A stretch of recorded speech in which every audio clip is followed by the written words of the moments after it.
ಅದು ನಮ್ದು ಸಂಸ್ಕಾರ ಬಿಟ್ಟು ಬೇರೆ ಮನೆ ತನಕ ಕೆಡಕು ಮಾಡಿ ನಮ್ಮ ಮನಸ್ಸು ನಿಮಿಷ ಭಾಳಾಕಿ ಅದರ ಕಾರಣಕ್ಕಾಗಿ ಯಾಕೆ ನಮ್ಮ ಪಾಲಿಗೆ ನಮ್ಮ ಮನೆಗೆ ತೀರ್ಕೊಂಡ್ರು ಅಂತ ಹೇಳಿ ಊಟಕ್ಕೆ ಹಾಕಿಸಿದ್ವಿ. ಎಂದು ನಡೆದಂಥ ಘಟನೆ ಸರ್ ಇದು? ನೀನು 9/10 ಇದರಲ್ಲ, ನೀನು 9 ತಾರೀಕು. ನೀವೇನಾದರೂ ಕಂಪ್ಲೇಂಟ್ಸು ಅದು ಇದು ಏನಾದರೂ ಹಾಂ, ಕೊಟ್ರಿ? ಏನಿಲ್ಲ, ಮಿಸ್ಸಿಂಗ್ ಆಗೈತೆ ಅಂತ.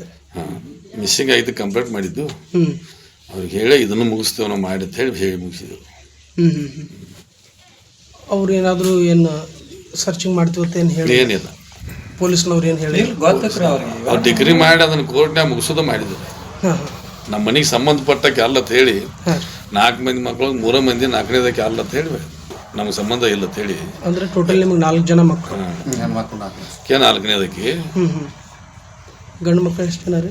ಯಾರಿಲ್ಲ, ಹೆಣ್ಮಕ್ಳು 3 ಜನ, 4 ಜನ. ಒಬ್ಬ ತೀರ್ಕೊಂಡಿದ್ರಿ. ಹ್ಞೂ ಇದು ಹೊಲಸ ಕೆಲಸ ಮಾಡಿ ವಯಸ್ಸಾದ ಕಾಲಕ್ಕಿಂತ ಮಾಡಿ ಅಂತ ಹೇಳಿ.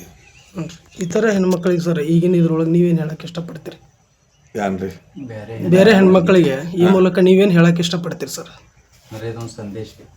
ಸಂಸ್ಕಾರದ ಕಾಮಕ ಪದ್ಧತಿ ಮಾಡಿ ಗಂಡು ಮಾಡ್ಕೊಂಡು ಅವ್ರ ಮನೆಗೆ ಹೋಗಿ ಪ್ರಪಂಚ ಮಾಡಿ ಒಂದು ಸ್ವಲ್ಪ ಜೀವನದಾಗ ಯಾನೈತೆ ಅನ್ನೋದನ್ನು ನೋಡ್ಕೊಂಡು ಹೋಗ್ಬೇಕಂತೇಳಿ ಇದಕ್ಕೆ ಬಂದ ಇದನ್ನು ಮಾಡ್ಲಂತ ಹೇಳಿ ತಾಪ.